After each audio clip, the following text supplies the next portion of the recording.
మనుషుల మధ్య కులమతాల పేర్లతో కుంపట్లు చాలా కామన్. వేర్వేరు మతాల వాళ్ళు పెళ్లి చేసుకుంటే రచ్చరచ్చే.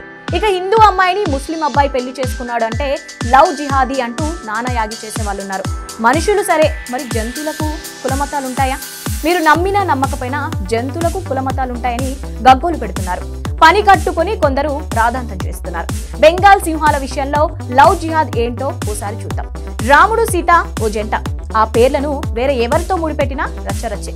తాజాగా పశ్చిమ బెంగాల్ అధికారులు అనాలోచితంగా చేసిన పని పైన దుమారమే రేపింది. అక్బర్ అనే మగ సింహానికి జోడీగా సీత అనే ఆడ సింహాన్ని తెచ్చారు. ఆ రెండింటిని ఒకే ఎన్క్లోజర్ లో ఉంచడం వివాదాస్పదమైంది. ఈ ఇష్యూపై విశ్వ హిందూ పరిషత్ ఏకంగా కోర్టుకెక్కింది. సిలిగురి సఫారీ పార్క్ లో అక్బర్ సీత అనే మగ ఆడ సింహాలను ఒకే ఎన్క్లోజర్ లో ఉంచారు.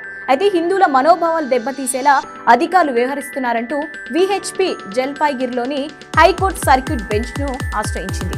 అటవీ శాఖ అధికారులు బెంగాల్ సఫారీ పార్క్ డైరెక్టర్ ను ప్రతివాదులుగా చేర్చింది. పిటిషన్ ను పరిగణలోకి తీసుకున్న కోర్టు 20న విచారణ జరుపుతామని ప్రకటించింది. త్రిపురలోని సెపాహిజాలా జువాలజికల్ పార్క్ నుంచి తీసుకొచ్చిన తర్వాత వాటికి కొత్త పేర్లు పెట్టలేదంటున్నారు.